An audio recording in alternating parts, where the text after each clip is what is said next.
Oh, get your video going too, okay? We're ready. Such in the mic. You want to roll there, Rebecca? We're good. Ready? Yep.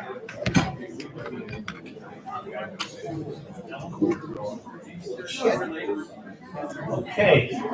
Hear me? I like to call the meeting to order. Your switch up here. Usually you don't have any problem hearing my voice, so there you go. So, welcome. I'd like to call the meeting to order tonight, April 11th, 2024, our regular town board meeting. At this point, I'd like to ask you to please rise. Pledge allegiance to the flag of the United States of America and to the republic for which it stands, one nation, under God, indivisible, with liberty and justice for all. All right, tonight, we're going to change things around a little bit. We have the Hoosick Road corridor study that's been going on. We have a final report that's going to be presented to us tonight. So I'd like to do that first and turn it over. Jesse, you're going to get up there and run the show? Maybe give us your name and affiliation there for the town clerk. Well, if you could use the mic, that would be helpful. It does come out. We're going to make sure we record everything. Yeah. Thank you. Can you hear me now? Thank you. Great. My name is Jesse Vogel. I'm a senior planner with Creighton Manning, the consultant. Was working on the Hoosick Road corridor study, which was funded by the town and the Capital Region Transportation Council through the Linkage program. So happy to be here to present the final report today. Starting off with what our study area was, you can see it's the Hoosick Road corridor, Route 7 from Lake Avenue at the border of the city of Troy to Sweetcut Creek Road, and also looking at the adjacent neighborhoods represented by the yellow oval on the screen there, kind of regionally. And then a closer look at it, you can see the blue line representing the corridor itself, the red line representing the adjacent neighborhoods, and the yellow circles showing the traffic signals that were analyzed. Brief overview of our scope and schedule. We started in fall of 2022, did an existing and future needs assessment, conducted some public involvement to present that, then started to develop recommendations based on what we heard from the public relative to needs. After that, we went and presented our draft recommendations to the public again to get more input, and then developed the final report. So the draft study purpose is to develop recommendations. This will be the final study purpose now that the plan is finalized. Develop recommendations to reduce traffic congestion, improve safety, and improve multimodal mobility on Hoosick Road from Lake Avenue to Sweetcut Creek Road in the town of Brunswick. Starting with the existing conditions, we took a look at traffic volumes. You can see the blue line represents weekday traffic, green line Friday, the pink beige line Saturday, and yellow Sunday. Wanted to make sure that we looked at a good cross-section of days because we know that traffic on Hoosick Road is highly variable. We also looked at 3 different locations, which are shown here from west to east. Higher traffic volumes are on the western portion of the corridor and generally occur on Fridays. Took a look at the National Performance Management Research Dataset, NPM-RDS, which also tracks traffic volumes and congestion. It shows that the corridor is highly congested, mostly occurs on Fridays and weekends, and is worst in the western portions of the corridor. So our existing conditions also looked at some multimodal travel, including bicycles, pedestrians, and transit. That was all presented in an existing conditions report, which was shown to the public. Here's a brief overview of what the initial round of public engagement showed. Got over 1,000 responses to an online survey. 60% of the respondents noted that they were Brunswick residents. You can see the green bar on the left is the primary focus, and that is to reduce congestion on Hoosick Road. We asked some follow-up questions as to what congestion was most important, and the focus was on the main line throughput. And then some of the multimodal aspects ranked lower. So a lot of this informed our improvement concepts. You can see an overview here. We looked at roadway widenings, some intersection spot improvements, traffic signal timing, both coordination and adaptive signal control, which I'll discuss in a bit. Bus stops, we heard that sometimes buses stopping in the lane on Hoosick Road contributes to congestion. And then road connections and path connections, both for vehicles and bicycle pedestrians. And then access management and land use. So starting with roadway widening, we wanted to take a look at some of the previous studies for Hoosick Road, which have looked at widening and determined that it wasn't feasible. There was a lot of property impacts, a lot of structural impacts. Again, we wanted to look at the roadway widening and through coordination with DOT and the Transportation Council, identified that it's not really consistent with existing regional policy, which is using a preservation first policy, so focused on the existing infrastructure. Also, it could induce additional travel demand as land use change, and so therefore it was not recommended at this time. We did take a look at a scaled back widening though, so instead of a 5-lane section, a 4-lane section, which would keep 2 lanes going eastbound from Lake Ave through Roosevelt Ave, and could also include a path.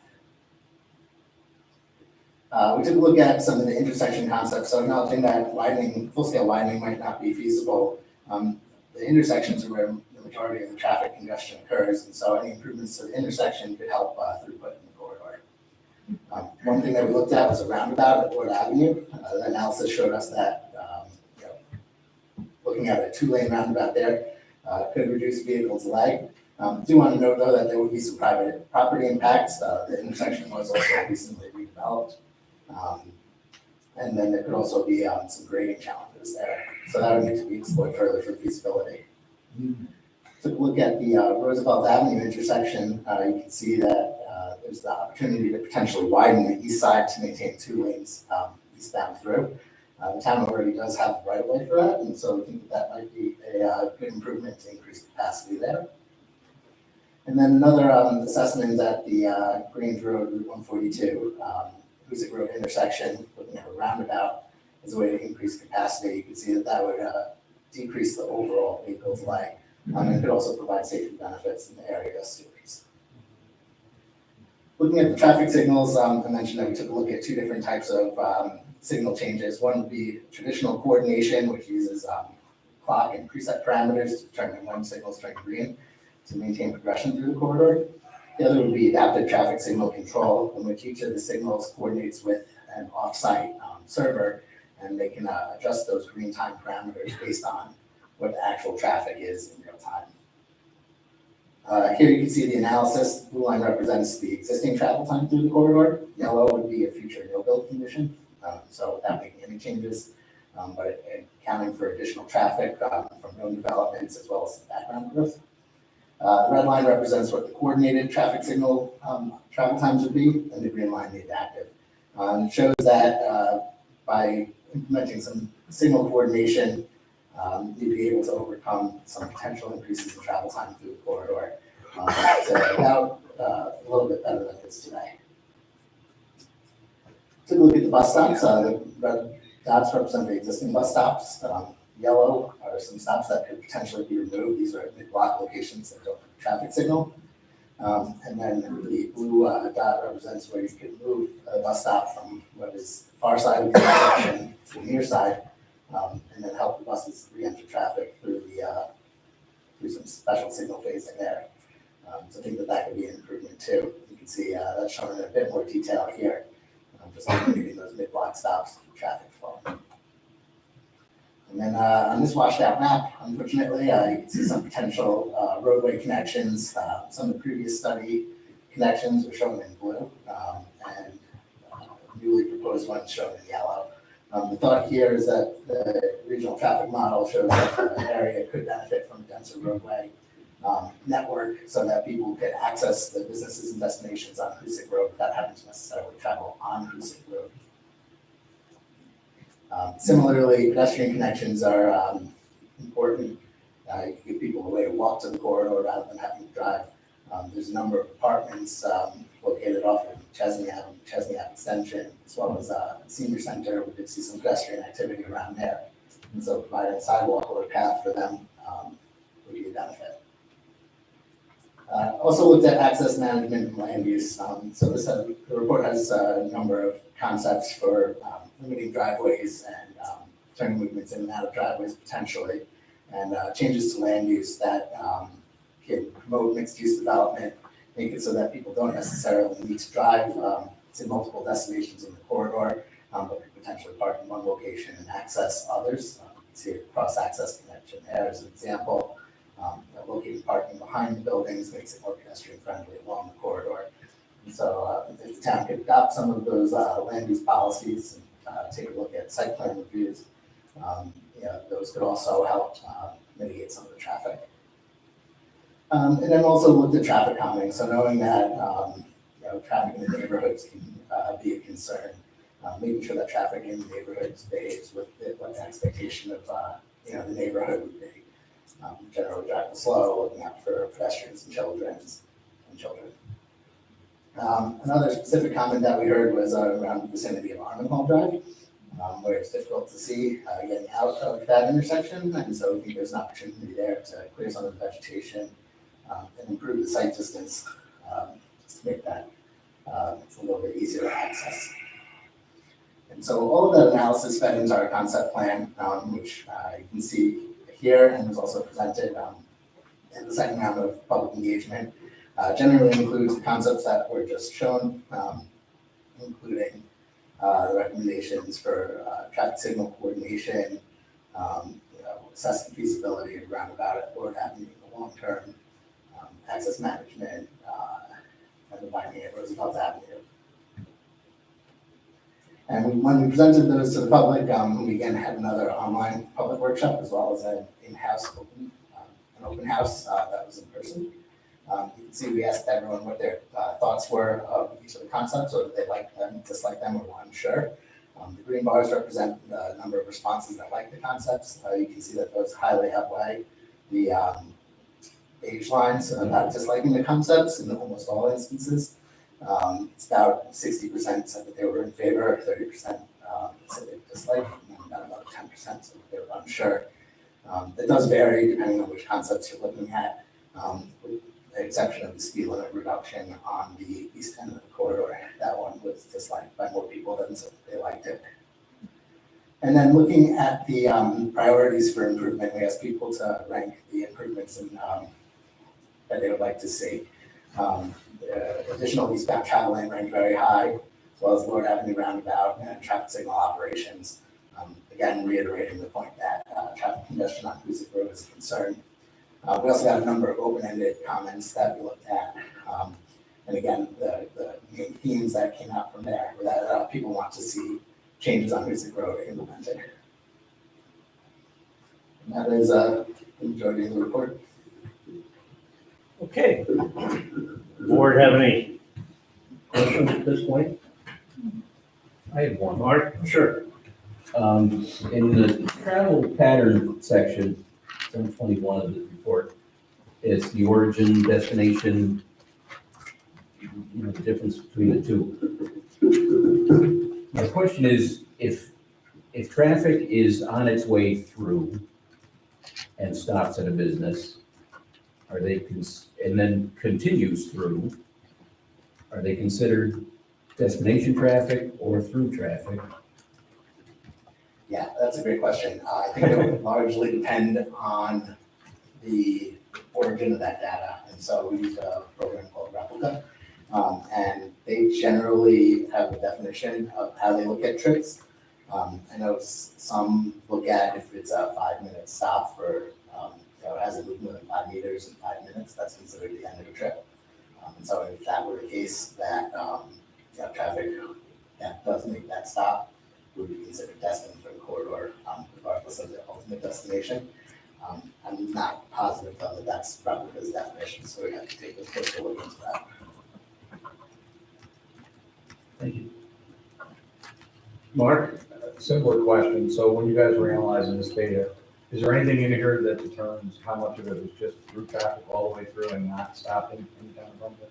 Was that evaluated at all? That would have been the Replica data that showed that. I Okay, so believe. it's similar. Yeah, that's exactly the data that was referenced on page 21 of the report. And so, yeah, I believe the way that the Replica data considers it is that, it's through traffic. It's about a third, Oops, I'm sorry, go ahead. sorry, Yeah, it was about 1/3 of traffic that would not stop. About a third, Mark. Okay. Okay, that's good. eastbound. About a third. Jesse, I think I read someplace, there's a big drop in numbers from McChesney Avenue towards Walmart, which tells me a lot of people are coming over McChesney from the apartments, Eagle Mills, wherever they're coming from. But there's a lot of traffic coming that way, going down Route 7. Did you see that number? I saw that someplace. Yeah, They was planning one. I think that's probably fair. So when we look again at that Replica data, we can start at the west end of the corridor and we can then kind of see it slowly branching off. And yeah, I think by the time you passed, whether it's McChesney or Brunswick, because again, the Walmart is a big generator, going east of there's a lot less branching. And so that's, I think where that 30% came from. Anybody else at this point? I want to thank everybody that was involved, Mark and the team, Jesse, and everybody was very, very professional, very, very reachable. And I have your numbers. They're not going to go away, but we got a good hard copy here. So I thank you very, very much.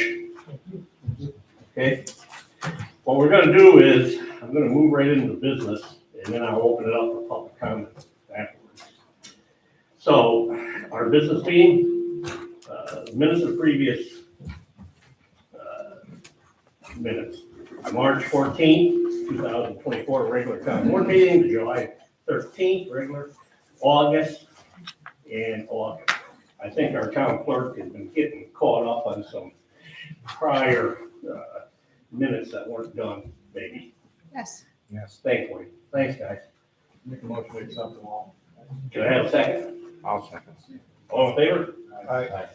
Report by elected officials and department heads. Town clerk? Rebecca? 1 second. Okay, so for the month of March, $38,457.07 will be remitted to the supervisor's office. In rounded amounts, this equates to $3,473 coming from the recycling center, which consists of $2,608 from the center and $865 from the office. $1,675 is from rental fees, 9 community center reservations and 1 pavilion. $128 in dog licenses, that's 5 original licenses, 14 renewals, and $33,045 in miscellaneous fees. That includes $455 in vital statistics and $32,625 from summer youth program. $38.79 is our commission from $1,066.21 in DEC sales. In March, Cheryl and I attended the Tamarack Job Fair, and we did receive a few applications. Next year, we do plan on attending the day session because a lot more high schoolers attend during the day. But I'm glad that we did receive a few applications. Summer employment, of course, the applications are still available at the town clerk's office and on our website. Summer camp registration is going strong. So far, we have 76 campers, and the camp runs from July 1st through August 9th. And also we have openings if you are interested in swimming only. There's free swimming lessons as well. I will be attending the New York State Town Clerks Association annual conference, April 21st to the 24th. It is here in Albany, and I look forward to that. And if you've received our newsletter, you may have read that we're going to be having a community yard sale on June 1st with a rain date of June 8th. Registration is required to reserve a space, and we have sign up. We had our first few signups today, so that's pretty exciting. It will actually, I originally put in the newsletter only because we wrote the newsletter weeks and weeks ago, that I thought we were going to have it at the Keys Lane Community Center, but I decided to move it here at the town hall. We'll be having it in the parking lot. I feel like it's a little more ADA friendly. We'll have it in the parking lot here, and then cars you'll be parking in the overflow parking lot, which is the unpaved area. And it's from 8 a.m. to 1 p.m. on June 1st. Also, we recently had a surprise visit from the DEC, and it was a very exciting. Actually, it was very supportive. It was a great visit. They were very pleased with our operations, and also one of them was spill management, and there was 3 people. But anyway, they reviewed our waste oil management, above ground oil and gas tanks, and they did a thorough walkthrough of our facility. The only 2 things that we needed to do was label the used oil barrels and bring the spill kit a little closer to where the oils are, the oil containers are, and that was done within 5 minutes. They said that the recycling center is a very important and necessary service that we offer the residents, and are very pleased with how it's run. Very nice. That was unannounced, right? Was that a surprise visit or Yeah. from our friends at DEC? Yep. Good. All right, entertain a motion to approve our town clerk's report. I'll make a motion. Can I have a second? I'll second All in favor? it. Highway Department, Mr. Bailey? Tell me you got the plows off, buddy. Don't have plows off. I was plowing snow a week ago. so You're right, you're right. I'm a little angry about that. I did a couple and ended up having to put them back on. You're right. We had 2 storms since our last meeting. So I'm kind of in winter and kind of in spring.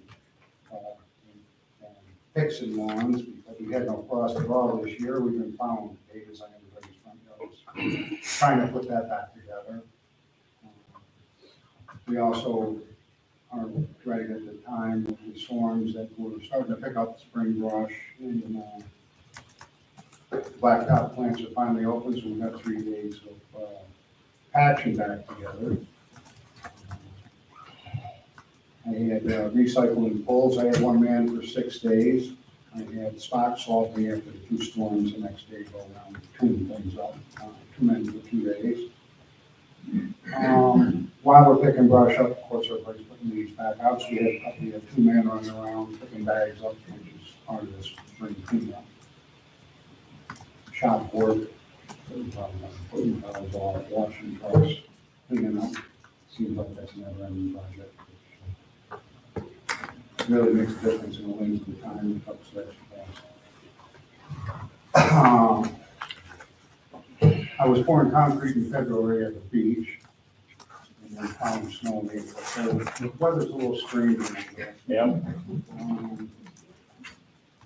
So anyway, this month we were down putting topsoil around the beach. I got 4 days putting pads in for the picnic tables, putting topsoil down, getting grass growing again, trying to get ready for the beach project in June when the kids all come.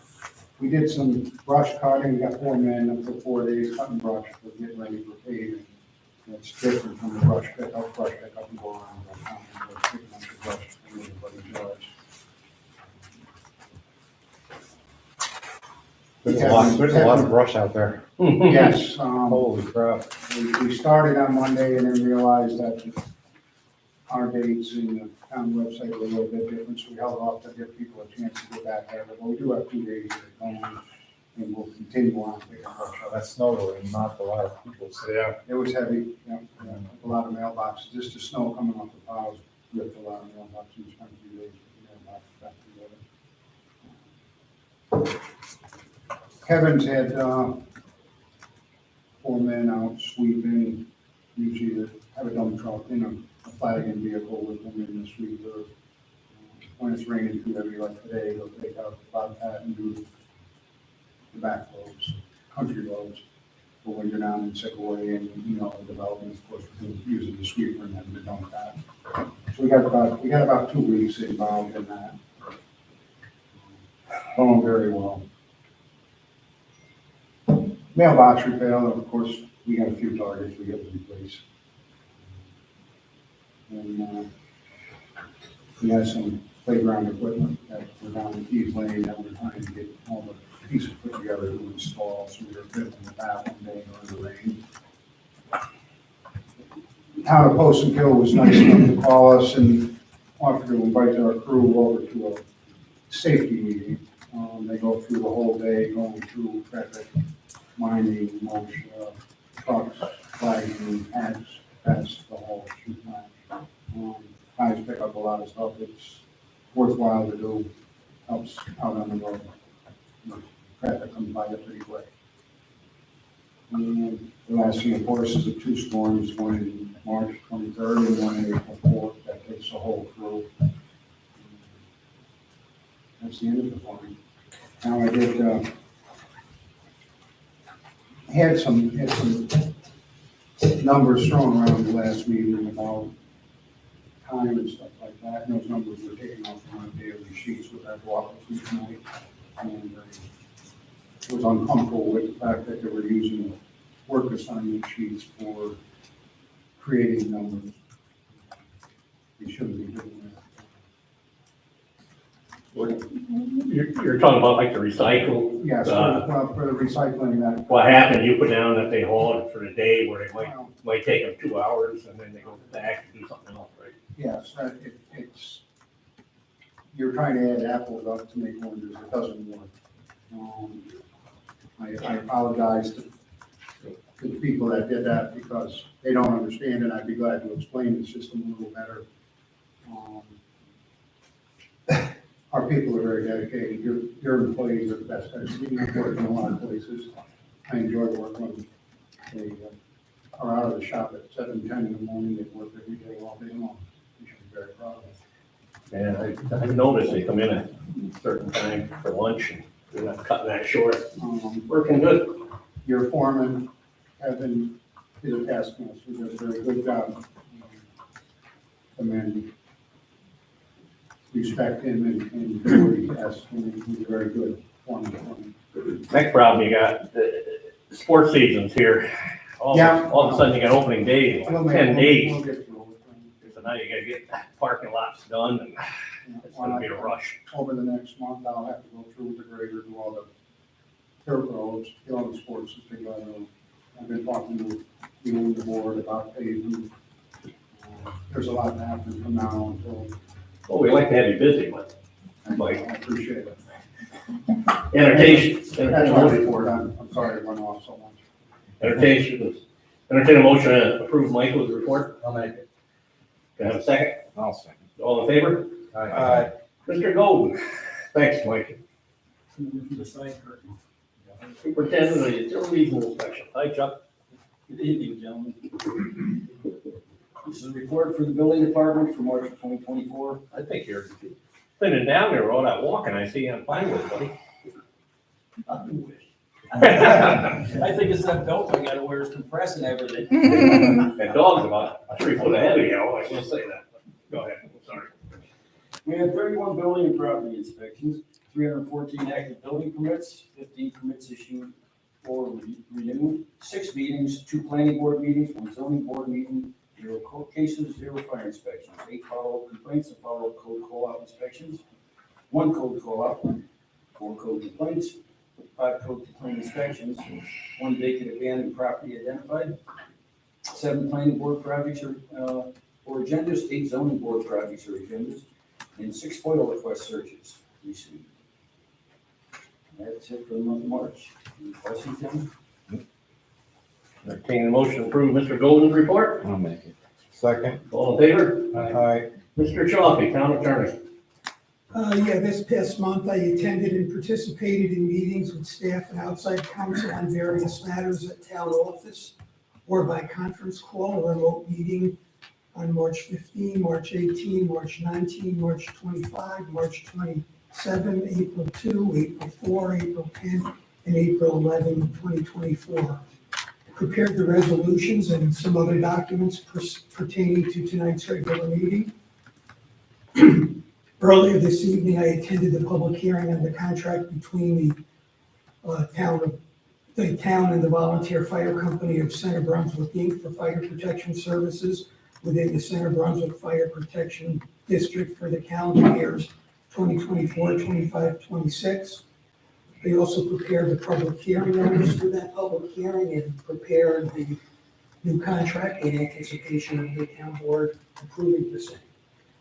I've been continuing to work with outside counsel on two pending CPLO Article 78 proceedings commenced against the town in connection with freedom of information law requests filed with the town. I've been working with outside counsel as regards a court proceeding challenging a determination by the town zoning board of appeals in connection with an appeal filed to that board regarding the issuance of a stop work order and denial of a building permit by the town building department. Been working with the building department regarding some pending and prospective enforcement matters. I've been working with the supervisor's office on some personnel matters. Been working with Bill Bradley and our insurance carrier regarding putting together easement agreements in connection with easements required to complete the state mandated rehabilitation of the Vanderheim Dam.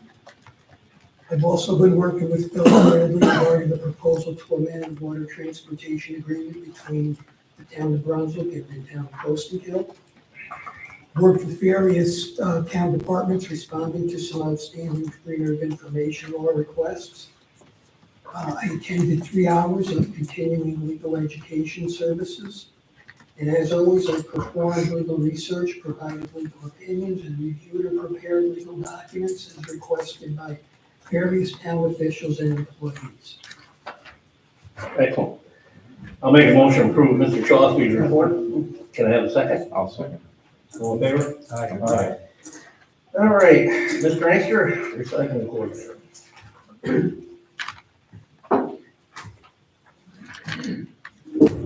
Good evening. Recycling report for March.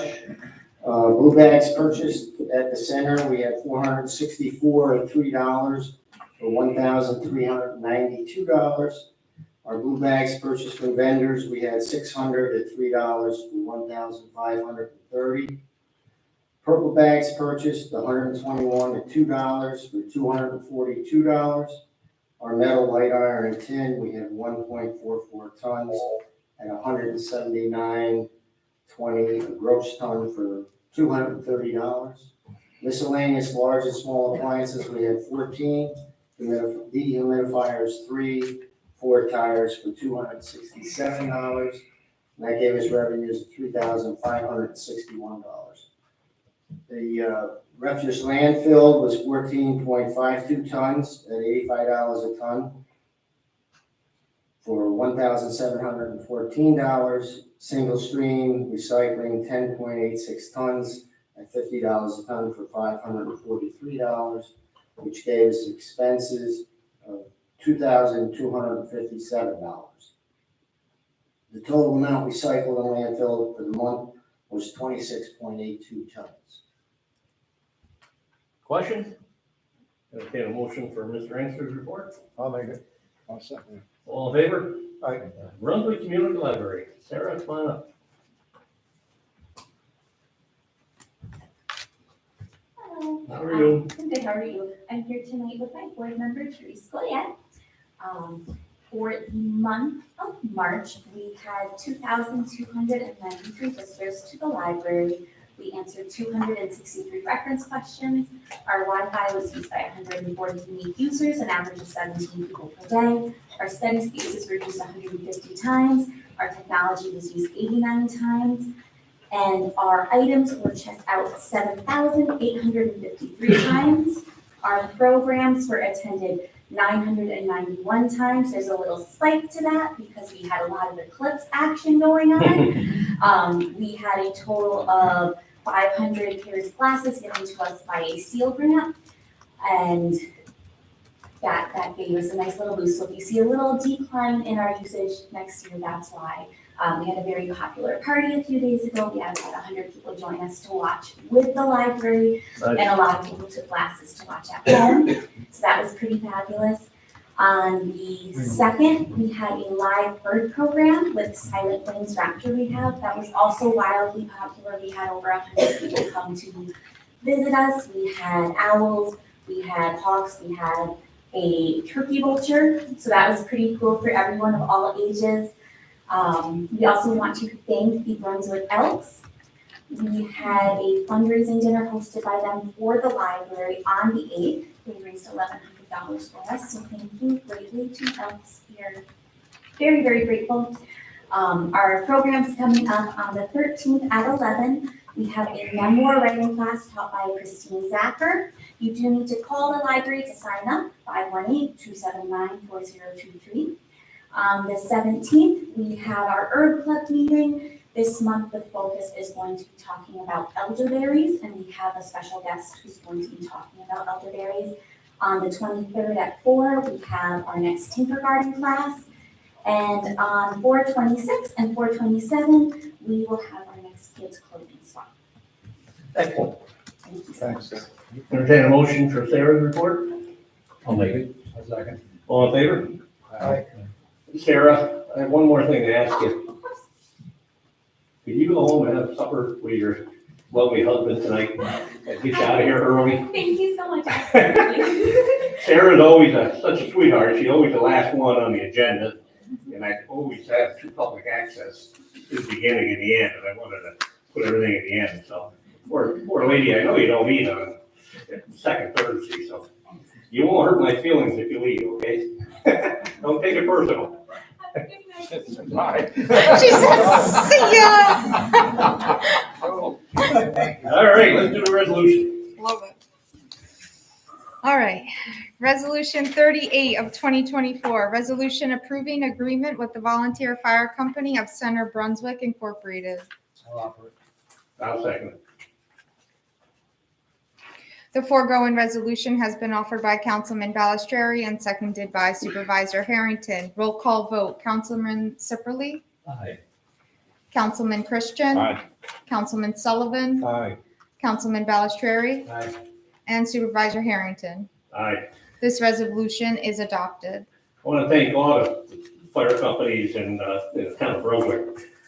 Center Brunswick, I consider my home fire company because it's my district. And over the years, and it's been a few, I've had barn fires, a couple of them.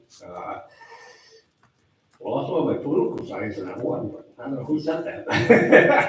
There was no insurance on it, all my political signs went up. But unfortunately, so did the whole barn. So anyway, they were there, and my father got hurt, which I still remember. We're delivering a calf and big gate there, and Dad was holding the gate up, which you don't do when the cow falls down. So, and now I find myself having to call 911 for myself sometimes, and my wife. I have to stay outside and call. Center Brunswick has always been there, as well as the rest of the companies, and it's a lot of trainings. I've seen things change. It's a lot more stress on these guys, and I just really appreciate you guys. So, thank you. Okay, go ahead. Resolution 39 of 2024, resolution accepting Community Resiliency, Economic Sustainability, and Technology Program, also known as CREST grant for construction of 2 pickleball courts at the Keys Lane Community Center, and authorizing the supervisor and other town official to execute documents required in connection therewith, and to take such other acts in connection with the grant as may be within the scope of their respective offices. I'll offer that. Second. The foregoing resolution has been offered by Councilman Christian and seconded by Councilman Sullivan. Roll call vote, Councilman Sipperly. Aye. Councilman Christian. Aye. Councilman Sullivan. Aye. Councilman Balistrary. Aye. And Supervisor Harrington. Aye. This resolution is adopted. I'm getting an inside word. We might get this grant. So I'd be disappointed if we don't. But a chance for this one, for the pickleball. Go ahead. Resolution 40 of 2024, resolution authorizing purchase of truck for Town of Brunswick Highway Department. Offer. I'll second. Gordy, what are you doing here? What we're doing is, we're buying a medium-duty pickup truck. Well, yeah, it will be a pickup truck. It's a F-150. We're retiring the F-550, four-wheel drive. And we're replacing the Dodge, right? We're replacing one of our older medium-duty trucks. And so this is what's replacing that. Thank you. The foregoing resolution has been offered by Councilman Sullivan and seconded by Councilman Christian. Roll call vote, Councilman Sipperly. Aye. Councilman Christian. Aye. Councilman Sullivan. Aye. Councilman Balistrary. Aye. Supervisor Harrington. Aye. This resolution is adopted. Resolution 41 of 2024, resolution authorizing purchase of equipment for Town of Brunswick Highway Department. Yeah, this is for the pieces that'll go on the new F-550. And this is allowing Zweig, I think it's for the bed. We buy the truck and chassis only, and then they're put together, and we order that stuff through state contract, and Zweig buys us this box will be a stainless steel box that will be added on after we take possession of the F-550 when it comes in. Would someone like to make a motion? I'll make that motion. Thank you. I'll second it. Thank you. Foregoing resolution has been offered by Councilman Christian and seconded by Supervisor Harrington. Roll call vote. Councilman Sipperly. Aye. Councilman Christian. Aye. Councilman Sullivan. Aye. Councilman Balistrary. Aye. Supervisor Harrington. Aye. This resolution is adopted. Resolution 42 of 2024, resolution authorizing purchase of snowplow for Town of Brunswick Highway Department. I'll offer that. Now, once again, this is another piece that goes on this new truck. It's the plow that will be attached to it after it kicks in and gets its body in the plow. Hopefully, the last thing we get to put on it this season will be a plow. But we should have it ready for the next season. The second, I'll second. thank you. Foregoing resolution has been offered by Councilman Christian and seconded by Councilman Sullivan. Roll call vote, Councilman Sipperly. Aye. Councilman Christian. Aye. Councilman Sullivan. Aye. Councilman Balistrary. Aye. Supervisor Harrington. Aye. This resolution is adopted. Resolution 43 of 2024, resolution amending Town of Brunswick Employee Handbook. I'll offer it. I'll second. For the foregoing resolution has been offered by Supervisor Harrington and seconded by Councilman Balistrary. Roll call vote, Councilman Sipperly. Aye. Councilman Christian. Aye. Councilman Sullivan. Aye. Councilman Balistrary. Aye. And Supervisor Harrington. Aye. This resolution is adopted. Resolution 44 of 2024, resolution fixing and establishing salary of town employee. I'll offer. Second. Jim. The foregoing resolution has been offered by Councilman Christian and seconded by Councilman Sullivan. Roll call vote, Councilman Sipperly. Aye. Councilman Christian. Aye. Councilman Sullivan. Aye. Councilman Balistrary. Aye. Supervisor Harrington. Aye. This resolution is adopted. Resolution 45 of 2024, resolution adopting 2024 Town Highway Plan. I'll offer it. I'll second it. The foregoing resolution has been offered by Councilman Christian and seconded by Councilman Balistrary. Roll call vote, Councilman Sipperly. Aye. Councilman Christian. Aye. Councilman Sullivan. Aye. Councilman Balistrary. Aye. And Supervisor Harrington. Aye. This resolution is adopted. These are some roads, what happens, we asked our highway superintendent and general foreman to give us a list of roads, prioritize them. We love to pave everything in this town, but this is a list that they feel needed to be done. So we're gonna start with these and see what we got, so. Okay,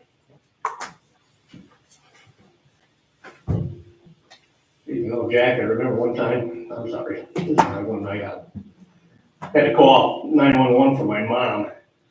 She was like 90 years old. She said she wasn't gonna go to the hospital. I said, you're going, because she was pretty sick.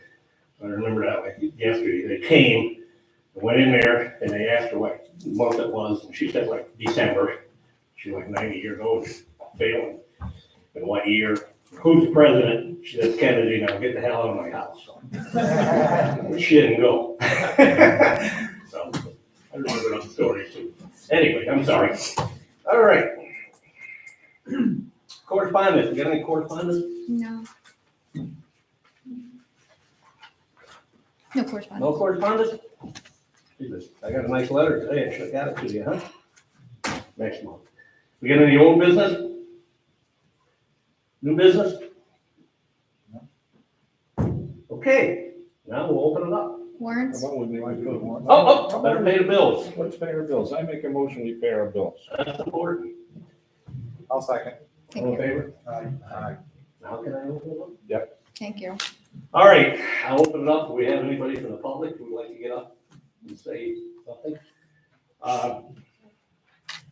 What happened? Come on. I'm not gonna tell too long.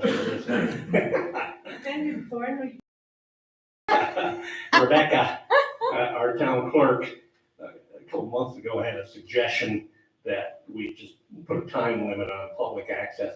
And I was pretty cocky, and I said, listen, I've never done that before. And last month I had the flu, so I missed a meeting, which I don't miss many, but I was watching on TV. Some of the public comments went 30 minutes, 45 minutes, so that's why I pushed it to the end. So I'm not asking you to limit, but I'm gonna try to keep focused if we can. Go right ahead. Okay, I have 3 comments. Name, please. Oh, sorry, Mary Ellen Evans, 18 Cooper Avenue. I live, Cooper Avenue is right off the Hoosick, down by Lake Avenue, so I consider myself a semi-pro on Hoosick Street traffic issues. But anyway, so I had looked briefly at the study final report, so I had a couple of comments before, and I was hoping he would address them, but I don't think he really did. Other than Lake and Hoosick was the start of the study, and it moves up, and I think anybody that comes up Hoosick Street knows that can be clogged down as far as 15th or lower during some of the peak times. And I was very disappointed that there's no concepts for that area, because that affects thousands of drivers. Because if you're at 15th Street and you're not moving, you know you're not moving to Walmart. And all the neighborhoods in between are being, Now, what? Give me that area again, I'm sorry. so Troy. Lake and Hoosick Lake and is Hoosick. major congestion, Yes, because it goes down right at Sycamore Avenue. yes. So that's the start of the corridor issues, and that wasn't really addressed, other than to say it's not feasible to do anything. But no matter what we do Yeah. east of there, we haven't solved the problem, and the anger and the impatience starts south of, or no, would be west of Lake Avenue. So I think somewhere, somebody's gonna have to bite the bullet and discuss this with the people who are saying it's not feasible and it's gonna cost too much money. Because we may be able to alleviate some of that traffic, but we haven't solved the biggest bottleneck, which happens between Lake and Sycamore Avenue. And that might be collaboration with the city of Troy, because it impacts them, and that's pushing people into all the other neighborhoods. You know, around School 18, people are cutting over there, they're cutting over on Meadow Lawn and all those, then they cut into all the side streets. Because you know you're not going anywhere, and people are going through your park because they get the waze that tells them before they even get that high, you know, it's all red for as far as you can see. So I think that needs to be addressed at some point. It's not gonna be easy, it's not gonna be cheap, but it's gonna have to get done. You know, it's just inevitable. The other thing that I found interesting in this study is the conversation about Roosevelt Avenue and concepts to improve it. And I was here a couple of years ago when the conversation was that Aldi's won't come unless we have a traffic light at Roosevelt. And I think Aldi's owns that traffic light. And we did all these studies and all this stuff. And now we're back maybe it's 2 years, I don't even know. But we're looking at that same intersection. So at that time, the zoning board, the planning board, the town board, whoever is all involved in the decisions that said, hey, this project is okay, and hey, this intersection will be okay. We're sitting here in 2 years or less saying it's not okay. It's a cause of the bottleneck. So let's not let's learn from this mistake, that what seems really good by the information that the developers are giving us is not always necessarily good. There's now a pond comparable to the site of Cooper's Pond. When you go up by Hannaford, there is a body of water from Hoosick Street back down Otsego Avenue that you can kayak on and get exercise. It's big enough, and that's gotta be causing problems. There's gonna be bugs and snakes and everything else. But the point is that when all that developing was happening, whatever questions were asked and whatever future thoughts were, something got missed in the traffic flow, because we're looking at it again. So that's rework. And I think all of us know rework is a terrible thing, especially in this day and age of money. And then the last thing, which I didn't really walk in with, but I'm kind of amazed that this gentleman just gave us this presentation. There's not an opportunity for us to ask him questions, but you guys had an opportunity. And you know the one question nobody asked? Based on this study, can Hoosick Street handle any more traffic? Because that's what everybody's been coming to these board meetings and talking about, is traffic and increased traffic. But nobody asked that question. It's a simple question. We had an expert here, somebody who looked at this, who, I don't know how many thousands of dollars went into it, how many man hours and strips across the road and people counts, car counts, all these counts were done. But nobody asked, can we handle more traffic? And that's a major, major thought when the planning board and the zoning boards are looking at development, because we know developers are coming, all different kinds of it. But we had an opportunity to ask that question and it didn't get asked. And I'm sure somebody out here would have asked it if we had the opportunity. These projects go to the planning board and they have engineers ask questions that they do ask. Now, this is a little bit important. You're talking about all these in Hannaford, and the town all of a sudden is allowing this stuff. What happens, I think you understand, we said, we don't think we can handle this traffic on Route 7. That's what we told these developers. We don't think we can. Then they go to the state and they come back with a letter saying, if you put up a traffic light, no, I'm just telling you, if you put up a traffic light, we can handle it. Now, that's a state road. The state said we can handle it. I disagree. I shouldn't say I disagree. I have concerns. But if I say, no, you, Mr. State, can't handle it. So you're kind of missing the point. The state comes back, and now what's happening now is, and with what's before the planning board now, Chick-fil-A and all this stuff, now they're going through and they're looking at Chestnut Avenue and what to widen. The planning board's asking the state and the engineers and the developers who are paying for all this stuff, prove that you can handle this. We're asking them. I mean, I can ask this guy, but we are asking them. Save a lot of money, just drive Hoosick Street. You don't have to do all that. But the thing is, how many variances, no, seriously, how many variances were granted to Hannaford? How many, I don't know if there's zoning variances, planning board variances, whatever. How many variances were handed out to those people, which Aldi's and all those little businesses are? If that project on both sides of the road went through with no variances, you guys don't have a legal leg to stand on. They met every criteria in the town of Brunswick. Yeah, you gotta say yes. But I have no clue, but I'll bet you there was at least one variance handed to everybody. That's the power that the town has. That's where you have to say no, And it's some of it's common sense. It really is common sense. Just get in your car at 15th Street and drive to Grange Road, okay? At any time. I don't think it even has to be peak. My husband went to get a propane tank the other day at 11 o'clock, and he had to go back around 142 to get to our house because he couldn't get down Hoosick Street. Okay, so it's okay to say no. It's our town. So we don't have to grant those things. And when you have the opportunity to ask questions, just because you're not the planning board doesn't mean you can't ask the question. But I hope you want to know the answers. Thanks.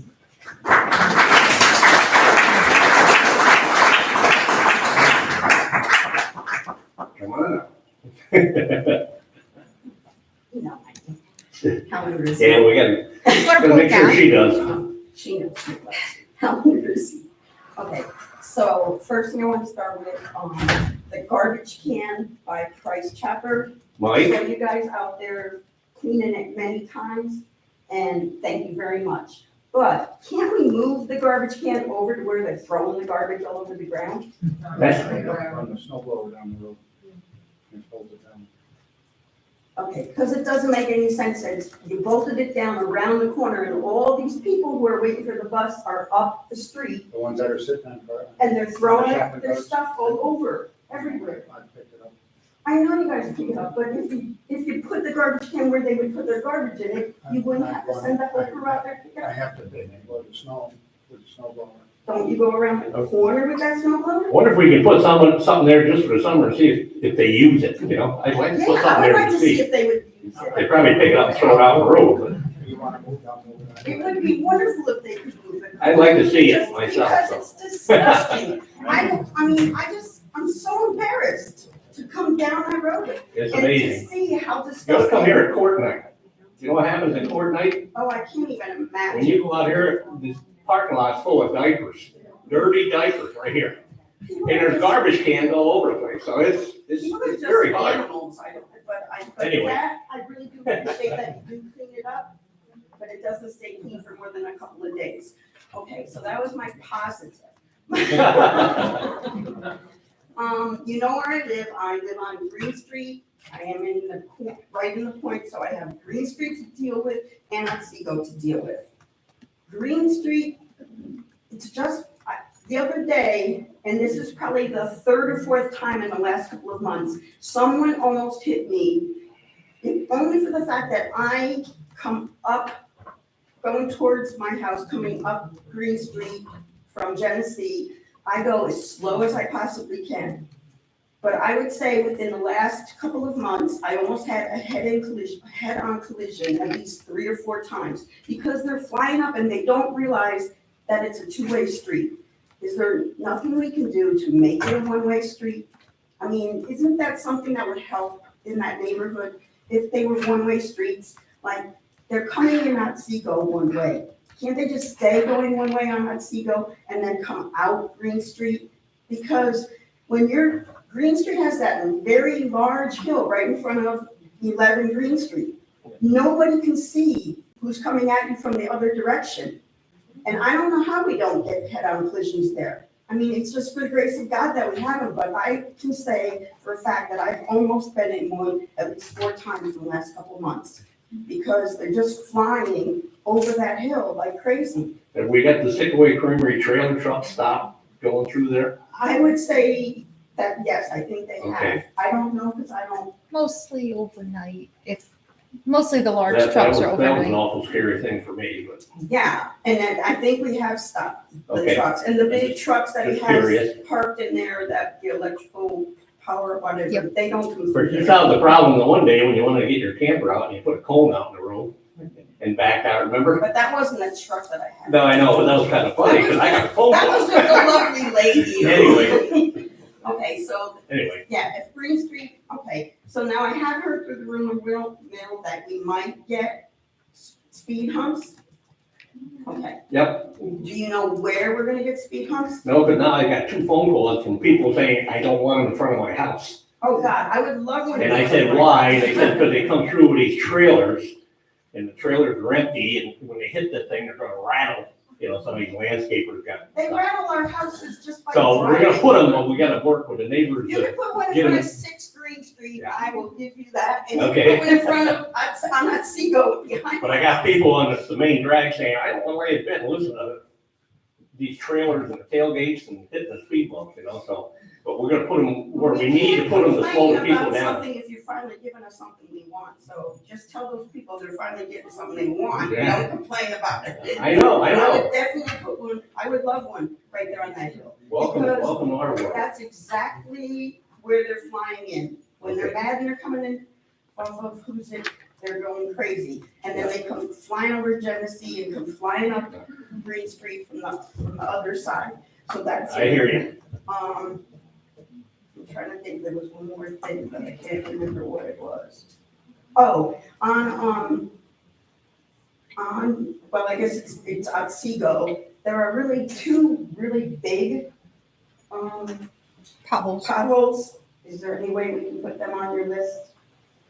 It's like, because the last time I called about it, you guys were right way you filled them, and thank you very much, but now it's falling apart again, which goes to show, because right at that very, where it funnels in and it's Otsego going out and Green Street coming in, it's very, very narrow, and it is hard to. These are potholes. Yeah, it's falling. Probably if they patch the oil back, they use cold mix, because the blacktop wasn't open yet, so the cold mix is not as Well, good. I think what they patched is state, Everything was done in the last 4 these are- days, it was winter mix and it's junk. oh, okay, but these are two new ones, and they're rather, rather large, so you have to kind of go around them, and then you're afraid someone's coming in.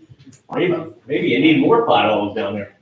Maybe we should, can I put a pothole in front of my house? So right down the Bald Mountain. I'll put some in there. All right, thank you. All right. Thank you. Anybody else at this point? Hello. Hello. Patty Sprayda, Oak Tree Lane.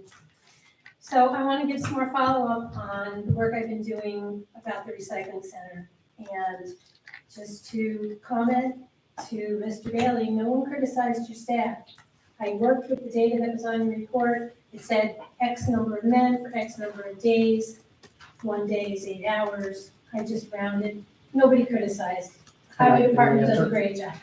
I work from the reports that you gave me. Patty, yeah, Yeah. talk on. Okay. And I'm gonna give you what time you need, but I can't do 30 or 45 minutes. You will not. I made sure I'm gonna be 5 minutes. No, that's Because I fine. feel bad that I took so Mr. much time. Supervisor, I'd like to answer that. I'm sorry, go ahead. I'd like to answer the question. You did criticize it, you said that people were stuffing money in their pockets, you insinuated that people were stealing. I trust my staff At the 100%. recycling center. You would, Okay, your insinuation was that, that's what you attempted to do. You're mad at the town because of I'm your not mad. husband's job. not at all. Okay. Not at all. What I care answered your about is question. I don't how want you the to say town that. is spending or wasting money that we pay. Yeah. Okay? And I can give you $35,400 right now. What's that? You can save us that much? I can give it back to you. Well, I can't actually hand it to you because it's already been spent. But if the recycling coordinator was aware that in 2010, DEC changed the law about rechargeable batteries, and he didn't spend let's say $20,000 paying to have batteries removed, household batteries, $50 an hour. You paid someone else, not a town employee, to sort the batteries, AA. Oh, for recharging, for years. The town was only able to provide you with 3 years of receipts.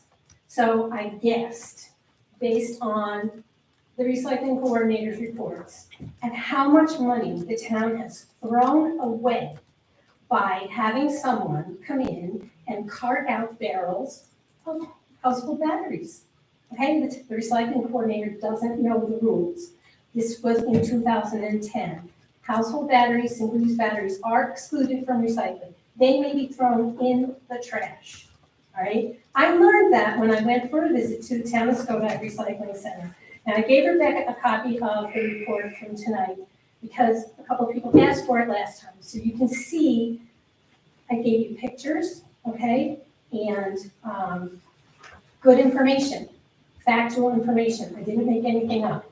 First thing I want to tell you, though, I didn't really mean to go down that path. I wanted to talk about access control.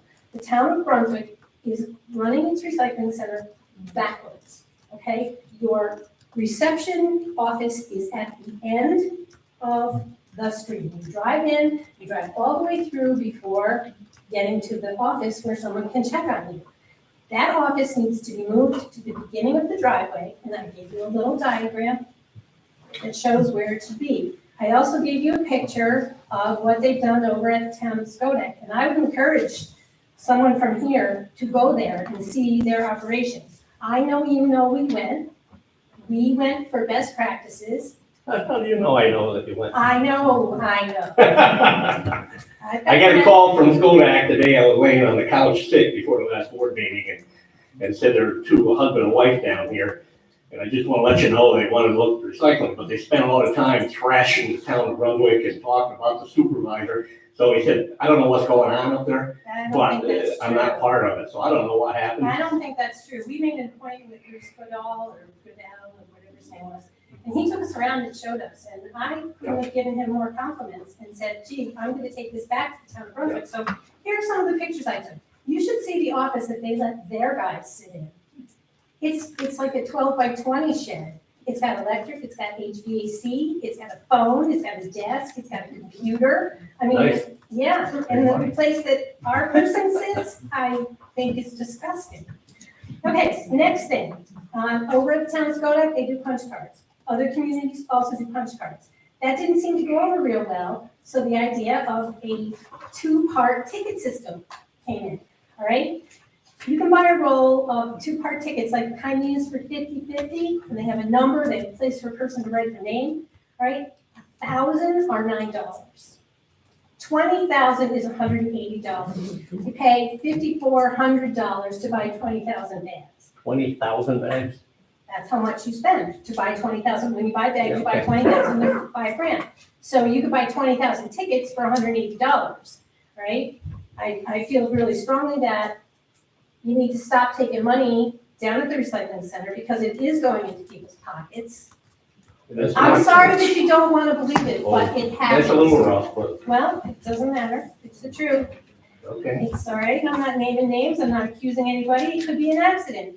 As I said, if you got 7 pockets and you got 100 people coming in, you might stick money in your pocket and forget to take it out, and then, you're like, wow, I got 3 bucks. So, Okay. okay, congratulations on your good DEC visit. I did bring some commentary on the waste oil collection and some pictures of what they have over at the Skodak Center. And part of the problem that goes on here in town of Brunswick, aside from the fact that there's no containment, which I see as a problem and the DEC doesn't, is that the citizens dump their own oil. So there's no control over what goes in there. And once the products are mixed in that can, it becomes hazardous material and it can't be disposed of normally, okay? It requires special handling. There are no records of what happens with the oil, the used oil here in the town. So I don't know. I know what rumor has, and I know what I looked up and read, and oil that's contaminated with antifreeze, gasoline solvents, it's hazardous material, it's toxic when burned. It shouldn't be burned. And hopefully it's being disposed of properly. If you look at the pictures that I gave you, you'll see the containment setup they have over in Skodak, and it is something to be proud of, okay? The residents carry in their jug, they set it on a pallet, and the employees are then responsible for dumping the oil. Okay, next, fluorescent lights. Fluorescent bulbs are super hazardous to the environment. Town of Brunswick has no records of disposal of any any fluorescent bulbs. So I got to assume they're going in the trash. I brought you a picture of what the Skodak folks do, and they told us that they take them to Rotterdam and turn them into some vendor, I don't know the name, for 12 cents a piece. So it's not very expensive to get rid of them, but it's permanent when they go in landfill. And then the final thing goes to single stream and the way that the town is currently, or in 2023, hauled loads of single stream to where it goes, right? There were 240 trips because they go at a half-ton piece on average. If you use the bucket loader to squish it down in the dumpster, you could double the capacity and reduce it by 50% and save $12,000. Yeah, and then you can buy a new container that is squished because it punches the walls out of it. Yeah, they get awful. You're not gonna tell me that that's a smart practice. Well, that's what they do in Skodak. That's, Yeah, I well, didn't think of you it know, myself. I've That's seen the what they do in payloader Skodak. come down and the tires go up and the sides go up and then they flip on that, so. You know, I Whatever, just whatever think Skodak wants to If do you out there. have a dumpster that has a capacity to hold a certain quantity, you should strive to get there and maybe be able to reduce the number of trips. The same thing can be said, although not $12,000 worth of savings, but the same thing can be said for the compactor. The compactor goes out of here half full, more times than not. I disagree with that too, but Well, okay, you can disagree all you want, Bill. The numbers don't lie, the receipts are the receipts. I put them all into the spreadsheet and I let them add themselves up. okay, we're listening. Yeah, it's our money that you're spending, and I know that I know. whatever is gonna happen with Hoosick Street is gonna cost a lot of money. So if the town is able to be a little more resourceful, do their homework, you know, you have these people in charge of these programs, and it doesn't seem like they're doing what they're supposed to do when they throw away 15 grand on household batteries or other things. So, you know, if you need a place to find the resources, I'm showing you a place. Okay. Okay? Thank you.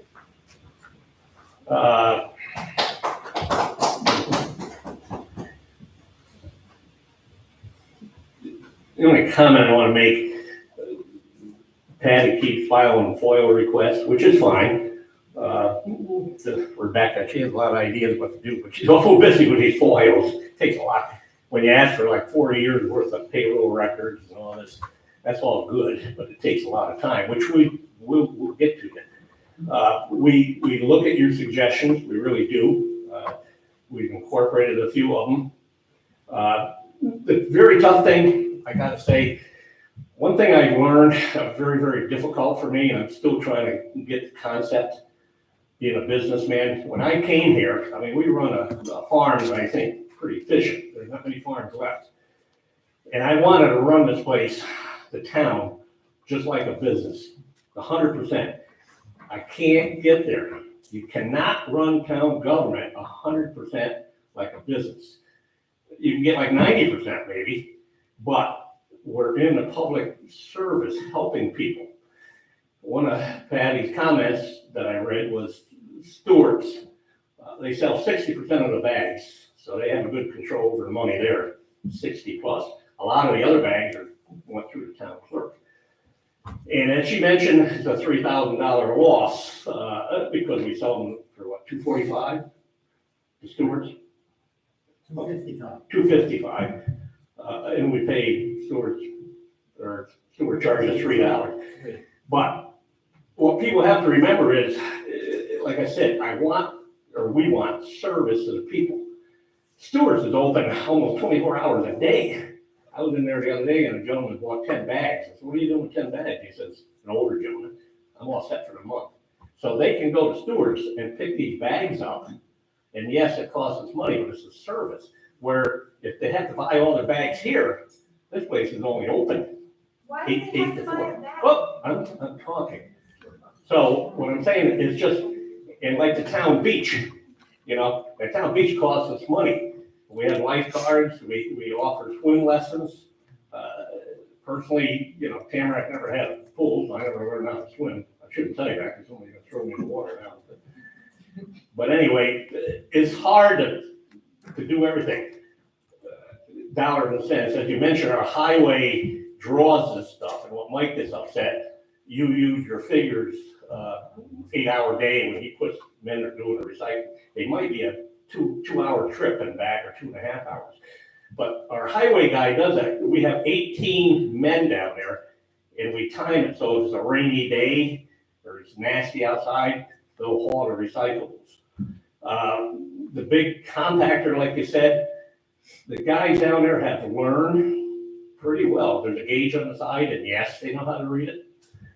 And what happens is, if the sun is gonna shine tomorrow on a Saturday, it's gonna be a beautiful day, and that thing is 3/4 full. We tried to get it full. What happens, by 10 o'clock in the morning on a Saturday, that thing is full. And if anybody comes in, then they start throwing the bags on the ground, and then Mike brings the highway crew in, right, Mike? Load them on trucks, draw them. So it's not real clear. I mean, it's very hard, somebody like yourself to pull in around there and look at everything. There's reasons for doing things. So can we make improvements? Yes. Are we gonna make improvements? We'll keep watching. We're gonna answer your FOILs? Yes. So anyway, anybody next? Hi, Jen. Hi, good to see you back from the flu. Jennifer Mann, 91 Hill Road.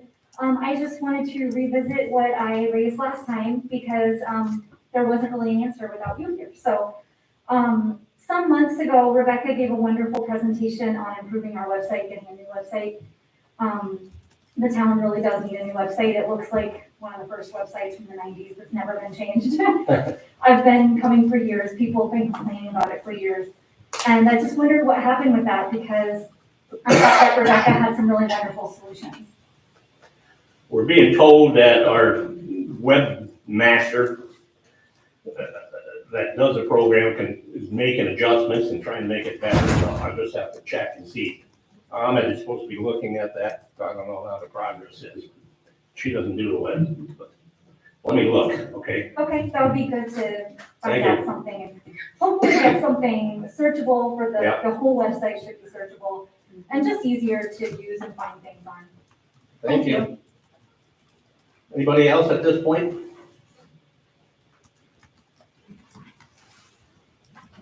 I'm Richard Ellis, 8 Riding Club, 28 Riding Club. A couple of things. I read that report, every bit of it. Two things I got out of it, a headache and What, Which report? What report's that? well, one everybody's here for. Okay, Yeah. Okay. gotcha. Traffic. And the other thing I got out of it is that we have a section of road that's the third busiest in the capital district. We got Clifton Park, and then we got one in Lakeland, and this is the third busiest.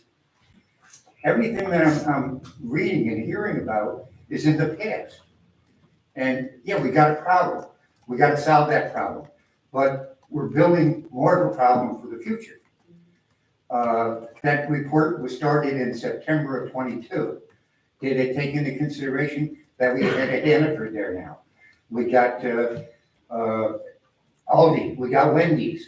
Are they counted in the numbers that were presented in the report? Yes, Yeah, the answer is yes, even Chick-fil-A. I believe. Yeah, even the Is prospective, that right? even the prospective project of Chick-fil-A was also mentioned in future. Well, how do they? Future yeah, numbers. They're guessing at that. Yeah. Yeah, but I mean, nothing's gonna be done unless we get that bottleneck fixed, period.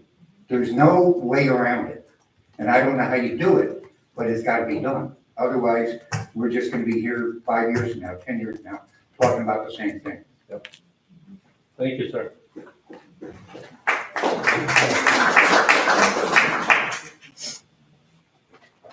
Anybody else? Come on up.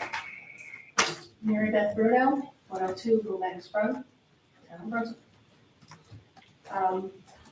I reside off of North Lake Avenue. I'm fortunate to travel between the town beach and the beautiful Freer Park. I'd like to make a few comments about traffic. I want to bring to your attention that GPS and Waze does redirect traffic over North Lake Avenue through Freer Park. I learned this from my own experience, from family members, and at the open house held about a month ago, when sharing comments with other people. So I did my own little study, no cost. I pulled my car over on North Lake Avenue for 15 minutes. Sunday, February 24th, from 1 o'clock to 1:15, I counted 24 out-of-state cars traveling over North Lake. So they were turning off of Route 7 to avoid the traffic going down Hoosick Road to go over North Lake. I didn't see them travel through Freer Park. However, on every Friday, I commute through Freer Park because it's the closest road to my home. And I travel in a sea of out-of-state vehicles, the majority of which are New Jersey, not that that's relevant, but these are 24 cars in 15 minutes on a Sunday afternoon. On Saturday, March 30th, I left the Hannaford parking lot, took a left off of Lord Avenue to go up Hoosick Road. And from the point of Lord Avenue at that traffic light, it was backed up, crawling all the way back to Harbor Freight. I don't have a mileage, but that's at least a mile or more. And that's just an average Saturday. I don't believe you gentlemen live off of Hoosick Street. I don't know if you have the commute that I do or other people here tonight too, but it's a significant problem. The traffic is spilling off of Route 7, where they should be in this New York corridor, which is what has been designated for through traffic. They're no longer going through, they're going into our neighborhoods. They're destroying the climate there. I can't tell you how aggravating it is to be going every day with a bunch of strangers. When I used to be able to, say hello to people who also are on the road or pulling out from their driveways, that's no longer the case. Regarding development, I've heard many times, Route 7 is a New York State road. That is true, however, Brunswick is our town. We have the ability to create the landscape we want in the town of Brunswick. It is a corridor, but it is the gateway to the town of Brunswick. When people you say live in Brunswick, they think of Hoosick Road and they associate it with the negativity of Hoosick Road. It's very unfortunate. I believe truly, pardon me, that you people here, as well as our planning committee, can make a difference. It would just make common sense to hold some sort of moratorium on these numerous special use applications and variances. I've been attending the planning board meeting because I want to be educated on the process. I'm just beginning, for sure. But I'm watching repeatedly these exceptions being made to our zoning laws, and I don't understand them because I don't see that these exceptions are benefiting the residents, yet they benefit the applicant, who mostly are not even our residents, the developers. And lastly, I would like to know, we had a presentation tonight from these engineers. We were all waiting for this. Could you tell us, because I think the majority of our audience tonight came here to hear about the report. What is the next step? You can get back to us in a timely fashion. We're all very interested in knowing. Thank you.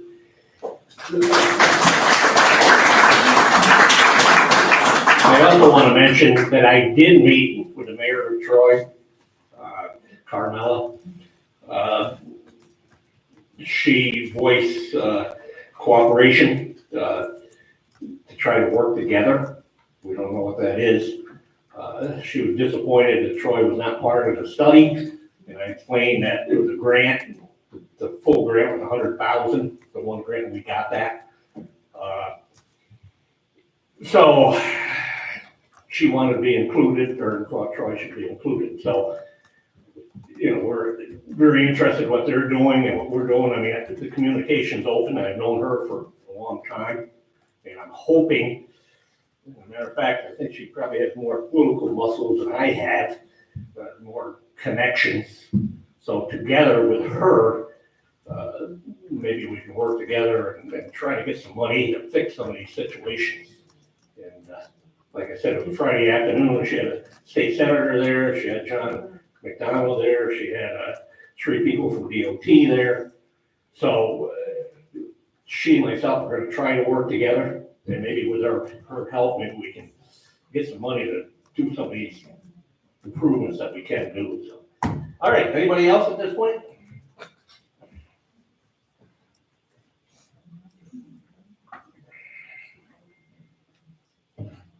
Virginia Graff and Christine Fish with 999 Spring Ave. We're here because we need to see some procedural changes. In January, we received a vacant property fee attached to our tax bill with a home that we purchased last April.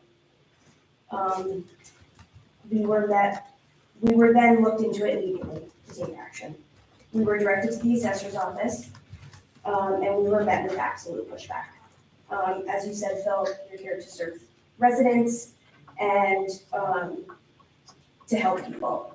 And how the assessor met our questions and our trying understanding and what this bill actually was just absolute misjustice.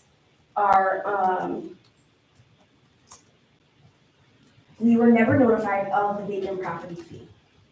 It was from 2023, and we obtained ownership of the home in April of 2023. So we have inquired about this total that was due and payable on 1/1/23, and we didn't own the home. You guys did not go after the people who had been paying that fee for the last 5 years. And we never got proof of that bill when it went out. Because if it properly went out to the previous owner, it would have bounced back to the county and been on the tax bill through the county that were received through our title company. But we did not have proof of that, and we've been asking the assessor's office for that for over 3 months now. We just want a better understanding of when that was billed out to the LLC who owned the home for the last previous 5 years. And something that needs to be addressed is how would a homeowner be made aware of this vacant property fee? Because we also requested, a list of vacant properties from the assessor's office and were told that we could get it. We were never advised that we needed to do a FOIL request. And our closing delayed by more than 30 days because of this. And as you said, I would think that she would want to help residents in guiding them in something that is the first time thing that we encountered. And instead, we were threatened with the bill being increased to $5,000, which actually wouldn't have qualified for our particular property. An additional $5,000 on top of the $3,500 that we were charged. $3,500 was a 2023 fee. But the $5,000 would only be applicable if, when we obtained it, it was still a vacant property. And when we obtained it, we went to the building department and got a building permit immediately. So it did not go off the vacant registry for 10 months. Which is part of the problem. That There is is where a- something should be triggered to remove it once we've applied for the building permit. It's supposed to take it off the list. As So we it never discussed came with off of Phil. it. And with our meeting, we just want to know where the things that we asked you to address are at. Because the offices need to communicate, the assessor's office will follow up on vacant property lists and adding and removing properties in a timely manner. 10 months is completely unacceptable for us to be charged with $3,500 that wasn't even our bill. The building department follows the properties for updates in progress, which we worked great with the building department, they were very helpful. But there's a failure to notify owners of vacant property fees. We never even got anything in 10 months, except when the bill showed up in January of this year. From the county, right? And the assessor's office was unable to even tell us where the bill comes from. And the county said it comes from the assessor's office, and the assessor office told us that it does not. And this bill is nowhere to be found. It was failed to be caught in the Brunswick system as no longer vacant. And once a building permit is approved, it needs to go through the system to come off of the vacant home list. This should not happen to another resident. We have spent 3 months tracking down the old LLC, and our last encounter with them is the assessor's office told us that we need a legal representation to be able to request that list of vacant properties, even though that is not true. We did not need legal representation for that. And then when we did get our lawyer for it, refused to give it to our lawyer. And the closing then got delayed even further, and we had to pay someone else's fee out of our own money. And we have just been met with a grueling experience. And every time we called, the assessor's office had already given someone the story, and we weren't allowed to give our side.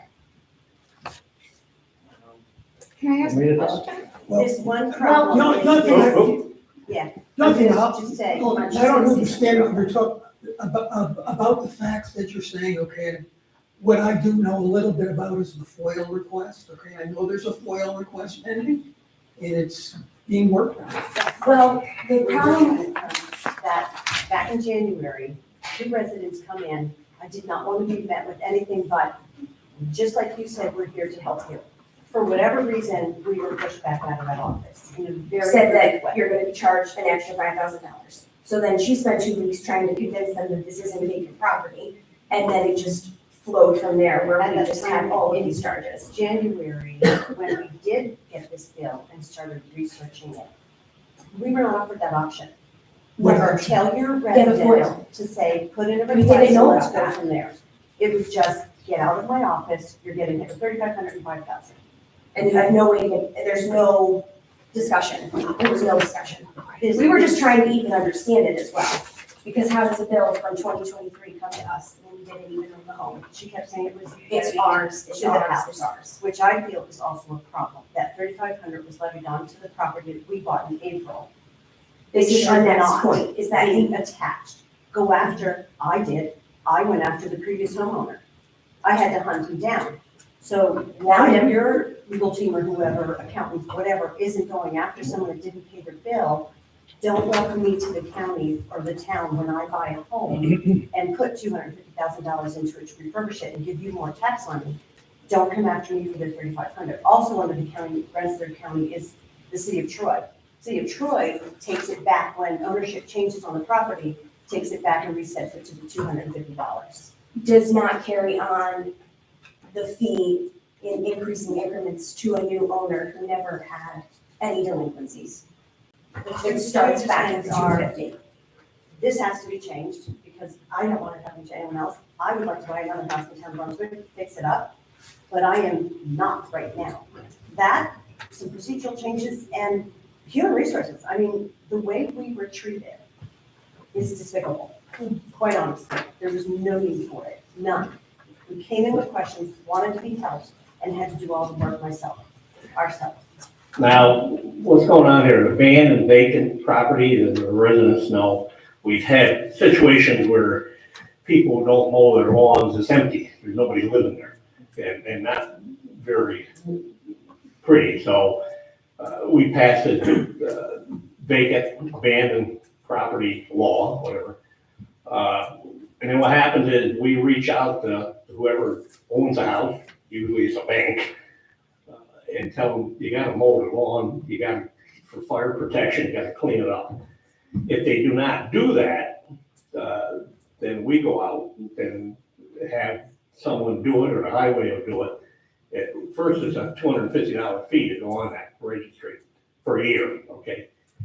Then if they don't do that, then what happens is we'll mow the lawn. Now, we only had to cut the brush. I think we did like 4 houses last year. These ladies are, I believe, very, very successful. They buy homes and flip homes, which is great. That's what they do. So what happened was they came in and talked to our assessor, and matter of fact, I got at least 6 times. January 22nd, January 25th, then you had your title company call, and I got documentation that they were told, what happens is every year that fee goes up, right, Chuck? So this is what happened before when I tried to talk. So what happened was the title company came and told me there was a back fee on this because it goes back to 2019. These fees build every year. And then if they don't pay them, it goes like a lien. So on January 25th, title company calls. January 26th, March 13th, March 14th, and now your attorney calls on March, and again on March 25th, and now you just closed on that one property, so the buyer's attorney called 3 different times to the assessor. So you weren't happy with the assessor. So I'm just gonna. So what happened was. One piece of fact that Okay. you just stated was actually not accurate. The title request was not in regards to this transaction of our Okay. purchase of our home. I got a paper that says, I must have the wrong one. Neither, Title company. You got- neither of those, It was not. that title company was never used in the transaction of this home. Okay, you got a different title company, right? That was from the seller. Okay, okay. So, So- one of the procedural things that we are looking also is that it needs to go to the county because it totally missed a step. We had a Yeah. 10-month lapse here. That's completely unacceptable. Yeah. Also, Phil, all those times you listed, contacts, calling, people reaching out, title companies, attorneys, why is there such pushback? Just give the information. This probably is public information. So I don't know why so much work had to go into Something getting this resolved, but it's just So unacceptable. let me fast forward, I'm trying to keep it down a little bit. So, very unhappy, young ladies, which I understood. So, you know me, I probably talk too much. They wanted to come in and meet with me, which I set up a meeting on a Wednesday. Both of these ladies were here with their concerns.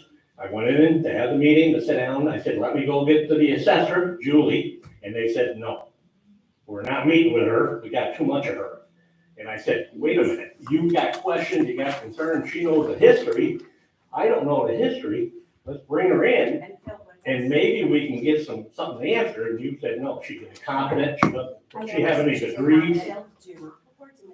You weren't very happy. So anyway, so after about an hour and a half, I finally said, I tell you what, write down exactly all your questions. And your comment was, do I look like a secretary? You're taking They notes. asked you to write them the whole time. And I'm You saying, didn't. I'm taking notes, I got like 8 things, but you got 10. So if you want your questions answered, maybe mom will be the secretary today. Well, the thing So, that so then I said- said, let me, and this is what happened, I tried to answer some of your questions, but you kept interrupting me, so finally I just shut up and let you talk. So finally you said, has she got a list of the abandoned properties? Why don't she open a drawer when I go around and just hand stuff? And I said, there's legality stuff, so you gotta do a FOIL. FOIL, what's a FOIL? So I took you out and introduced you to the town clerk. You did a FOIL. I think you told her I'll be back at 5 o'clock to pick this up. No, she told me it was my first priority. Very helpful. I was told it was my first priority. priority. You told her this is your priority today to answer your questions. So when we. So now, I'm almost done. So now you got a FOIL in, okay. So she said, well, we have town attorney look at these FOILs to make sure we don't get, and she said, Mr. Gilchrist, Andy Gilchrist, handles this. You went out in your car, and I don't know, you must have Googled his address, his business or something. You both drove to Troy, walked into Mr. Gilchrist's office. He works for us by the hour, like, you went there and said, I want answers. No. So Andy called me up and said, who's these 2 ladies? I said, I didn't know they're down there. So what I'm saying is, I bet you're very successful. Anyone who wants to get something done, do it yourself. Yeah, right. I drove down to Troy to discuss. So what I'm saying I is, have permission to you find give me out the how- questions, and what I said was, I got the answers, but what I told you, if you want to meet with me again, for your own sake, I gotta have Julie, So the assessor, with me. Is that we had tried to speak with Julie, and she did not want to discuss anything with us. She would have that day. She But why could does her have boss said. have to be sitting there to Bill, discuss as things a with the resident, residents? But why that's- can't I schedule a meeting when you only have 1 day a week? Why can't I, as a resident, schedule a meeting with the town supervisor and meet one-on-one? That's what I wanted. I did not request a meeting with the assessor. And when, and I love to talk, and, But you said that you wouldn't have the meeting with us if Julie couldn't be present, and we said. no, I said, in order to accomplish something, I need her, because she got the answer. Because you said I you can- knew everything. and- You said, I said. As you know, I'm very, very good telling stories, but you want information, so I needed the assessor, so. Bottom line, All right, change bottom it. line, It's done, it's done. Done. I do, Done. we need to know how it's the next step. And this 3,500 is still sitting out there. You closed on the house, correct? Yes, and out of our pocket. And the buyer attorney called and talked to the assessor and had a nice discussion, and everything was done, so. No, this 3,500 is paid out of our pocket to the town of Brunswick, and I want it back. That's the procedural Okay. change I want. And you want the back fees that's been, because you did the work, you told me. You said that in the meeting. You said that, sure, and I said, sure. We have steps, I have a lot of faith in my assessor, she's outstanding, I've never had any complaints. Well, it's okay to take. You're not happy now, whether she didn't tell you what you wanted to hear, and that made you mad for 6, 7 meetings, I don't know what happened there. I told you, I even agree. So- Somebody's got a trashy lawn or something, and you want to charge them $250 and raise it every year, I agree with you, go ahead. But put that bill. We have to a the correct policy, person. we have a policy And that's I'm laid asking right you out, to we're gonna change that follow our policy. That's what I'm here So to would the recommend. town consider changing so that it changes ownership, it goes down to the lowest, the 250. You want us to, you said, well, you're in Rensselaer County, do this. Yeah, we have a policy in place and that's what's gonna stay there. Okay? And you got another house on Pinewood you're flipping, right? Fixing up. No, I live there. You don't live there yet, it's empty. You live there at nighttime? Wow, I'm asking you. Tell me where I live. I went by and it sure looks empty. At that. You got the brush out for the highway guys to pick up, which we will, because this is, anybody else at this point? Chuck? Oh, wait a minute, hang on, go ahead. If a proper title search was done. Oh, hang on. If the proper title search was done, they would have found $500. They bought it for $110,000. They were asking $369,000.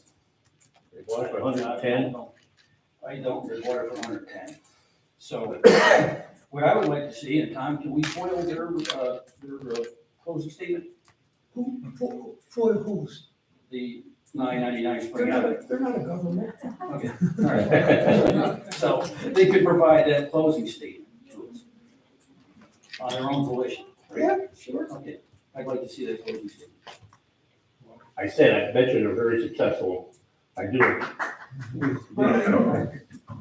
You ladies are very. The estimate of 250,000, I don't think is correct with what you put into it. You got a fund. This discussion. All right, Jim, come on up. This is why I kept public comments at the end. Yeah, Jim Tatchik, 387 Brunswick Road. I was somewhat disappointed that the CDTC people or the Greg Manning people didn't stick around. I am impressed by, I think this is a good start. For the first time in probably 4 or 5 years, there's been some new ideas aired here, right? Usually, for example, when I would talk about like doing things, like putting things on the commercial area of McChesney, this poo-poo, okay. Okay, but what goes on from here? For example, is there any feedback? Is this a final accepted report right now? That's it? I think that was their final report. That's my Okay, understanding. so there's not any feedback that goes back into this, I guess if it's a final report, it's not gonna get changed by any feedback. Was the town planning to have any feedback I back? thought there was a public comment period already, Right. before they got to the final. Written and everything. But for example, there's some major discrepancies between the CDTC information and what's come out, for example, in front of the planning board. For example, the traffic associated with the Chick-fil-A project, okay? The CDTC report said that they were very bold, made a 20-year projection, which I can't see how anybody would even think of doing that, but that's okay, they were thinking ahead. But according to them, and if you look at the traffic volume diagrams, you can see this very clearly. The traffic volume going into the Chick-fil-A project is 29 cars an hour. Are you looking at the report, Jim? Yeah, Could you just tell me where you're looking? So I can follow what you're saying? Oh, if you're not referring to it, I thought you were reading from the report. no, Oh, okay. my notes. Sorry. Okay. Then there's a discussion sheet in the report that says that it'll be 55 cars per hour going into that, okay? And all this is the PM peak period, all right? Bowler Engineering company is the contractor for the Chick-fil-A site, okay? They have they've subcontracted the traffic analysis to this GTS company out of Syracuse, right? GTS estimates, remember, the CDTC estimates 55, GTS estimates there's 263. per hour going into Chick-fil-A project. Okay, it's a factor of five, okay? They're way out of whack. These things have to be reconciled. You can't, that's like having a business, well, you're gonna have, might make $5 per product, or we might make, 25. There's a big difference. 5 might be cut off saying, no, we can't do it. 25, yes, we can. But anyways, the other thing is that the traffic, CDT traffic volume in 2045 was estimated to be 764 cars per hour in this PM peak period, okay? The GPS, the GPS value is 901 when they build the Chick-fil-A, okay? So we've already gone beyond what the CDTC projection is going to be. So, oh, wait a minute, we're behind the 8 ball already, okay? And then there's a total of, between the eastbound and westbound, there are about 150 cars of newly generated traffic to go into that project, right? And so if you look at it this way, going eastbound, there's 87 cars an hour are going to go into the Chick-fil-A project, okay? Out of a baseline of approximately 800, okay? You got a 10% increase from this one project.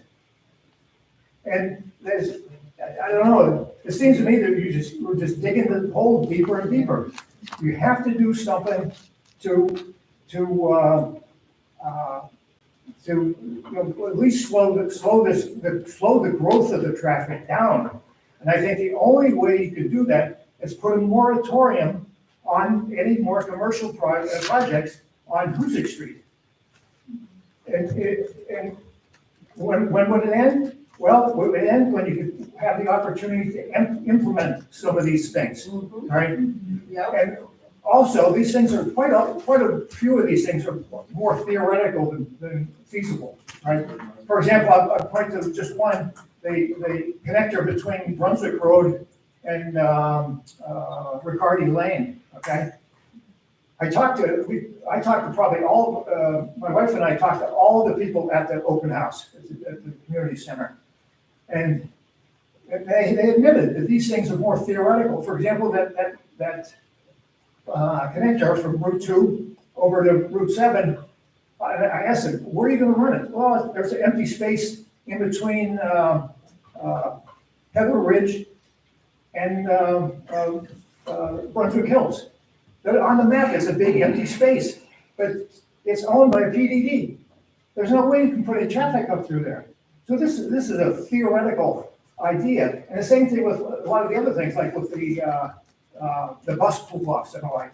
If you don't own the property, you're not going to have that possibility of doing this.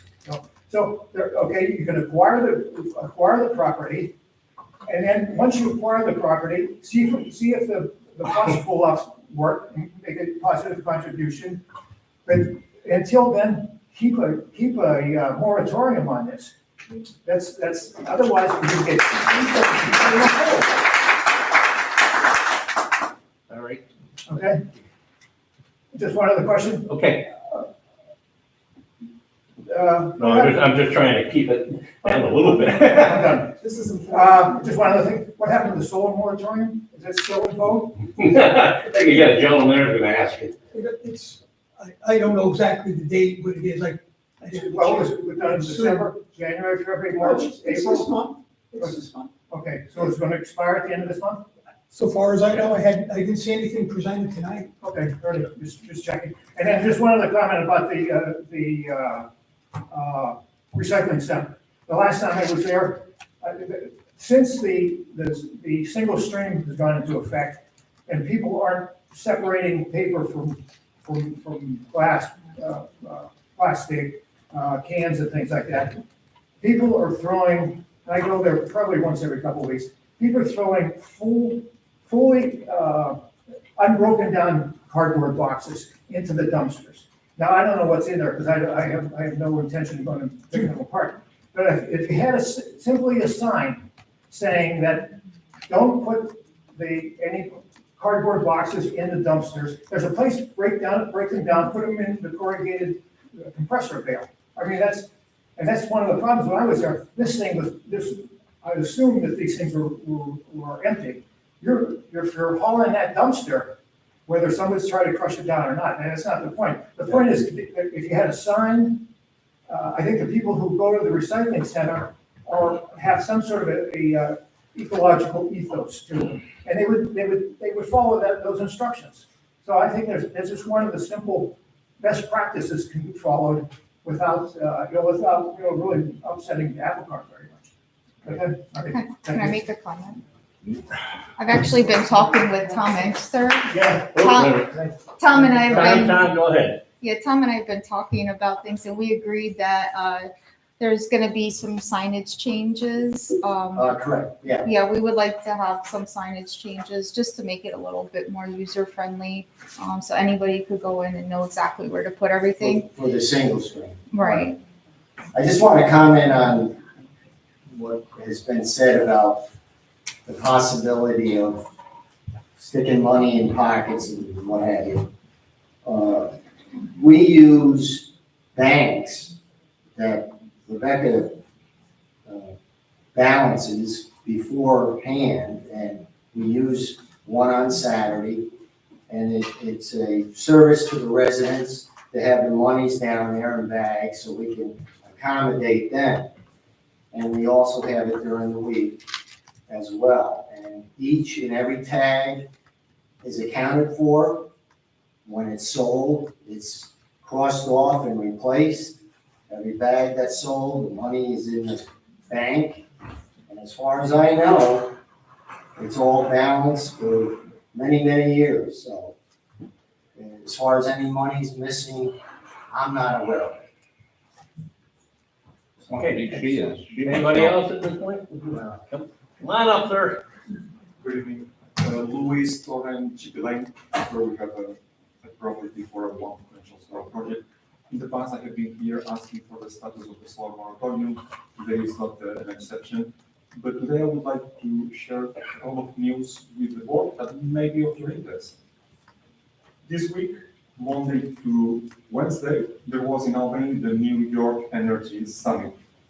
So all the people who decides the New York State Department of Public Service, the presidency of the NISO, the Office of Renewable Energy, those who take the decisions and make the rules were there. Different messages, of course, in 3 days, different messages. But the first message is that this 2030, 70% renewable energy, this 2040, 100% renewable energy, the state of New York is fully committed. And they will do whatever it takes to make it happen. That's the good news. The bad news is that we are 20 gigawatt behind. 20 gigawatt behind if we want to reach the 2030 70% target. There are different causes, of course. One is the transmission, and the state of New York is trying to reinforce the transmission. To the cause, it's the moratoriums and the zonings and the regulations at the local level. These are not my words, I'm not here because I acknowledge that the town of Brunswick has gone a lot, but this is the perception of those who make the rules and take the decisions that we need to speed up. And the solar moratoriums is preventing a considerable portion of solar projects. I'm aware that the board members knows what the ORES office, the Office of Renewable Energy is sitting, which impacts and takes a decision for solar projects larger than 25 megawatt. If below 25 megawatt, well, from 20 to 25, you can apply to ORES, but for small projects, as per today, there is no equivalent of the ORES. Well, as per today, Senator Coney, the representative of the 56th district, presented the bill by January 26, 2024. Not by surprise, today it has been amended and sent to the Finance Committee. And this bill, if you will read, 8329. The purpose is to try to foster and to try to provide additional incentive to local towns. The clear intention is to make the equivalent of dollars. So those towns that prevent and stops and put unreasonable hurdles to solar projects will be overhauled by this new law. I don't know if it will take 3 months, I don't know if it will take 3 years, I don't know. I'm sure it's that it will take place. These are two news that I wanted to share with the board.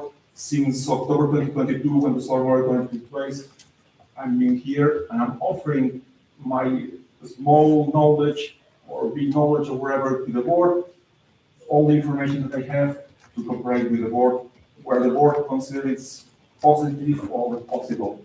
I was contacted by Floyd Albert by July 2023, we spent 1 hour talking about our views. Since July 2023, I haven't had any news, and I will not call on the increase, I will not call when possible, because I understand that this is an internal process and I have nothing to do. I have only the possibility to come here and to, again, offer my services if the board considers important, positive, or whatever.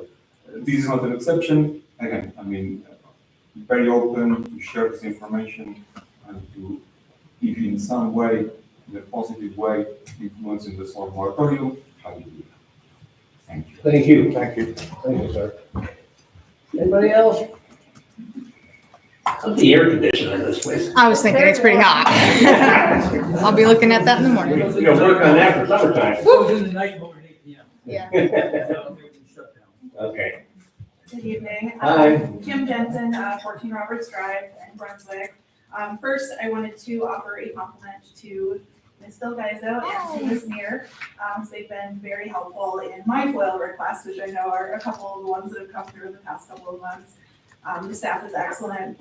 Wendy's very communicative and helps me dig through all the things to try to find the pieces of information I'm looking for. So Thank you. definitely a big compliment to all of them. And then with the CRTC study, one of the things that I had a question about, there might be more of a question for the building or the highway department, is does Brunswick use the concept of paper streets in our planning? Do we do all the paper streets? Do we have paper streets? Is that a concept? that We have a lot of paper streets. Okay, yeah, that's what I thought. A lot. What? We don't use them. You use the concept, but the paper, because they're on paper, they're not real. We inherited the concept. We inherited it. Okay. Somebody laid these out way before. Right, yeah, I saw some dates that were, In the 1900s. I was gonna say, I saw some dates that were early 40s, I think, so. We had before then. And so, one of my additional questions is, are any of the streets, and additional roadway connections that the CRTC has suggested, are any of those things that exist in paper streets, or we would already have easements, right of ways, legal concepts to be able to put in those roads? I don't know whether. I was gonna say, this might be a better question for like the Yeah. building and the highway. To find out where department. they're located and everything else. Right, yeah, because it seemed right. I hear you, we got everything. Yeah, that was the thing, is I was like, if we already have the ability to do it, then it's finding the money and getting everybody to agree and get on a timeline and all of that, but that was one of the first things, and then something that came to mind just based on some of the prior comments about west of Lake, down into the Troy section, and like your conversation with the Troy mayor. They had a study done by CDTC when they were that in 2020 for the Hoosick Hillside. I don't believe any of their recommendations have been implemented from that, so they do already have some ideas that maybe we could work together and take our two studies and make them one. Yeah, no, maybe. Yes, yeah, it's a big lift, it's a big ask. And with that in mind, I do just want to echo some of the other comments that have been made, that I think it would be prudent to consider a moratorium on new commercial development in the corridor until we can make a plan to incorporate some of these things. Because we had a similar study in 2000 and very little got done off of that. And we're here again 20 years later having the same conversation. And I know you guys are tired of hearing about it. We're tired of asking about it. But I just wanted to pose that as a suggestion to the board. Okay. I appreciate your help. Thank you. No, thank you. All right, anybody else? We're gonna get this air conditioner fixed for next time, so. Anybody else at this point? If not, Let's make a motion. make a motion to adjourn. To adjourn. Second, Second. all in favor? Aye. Thank you.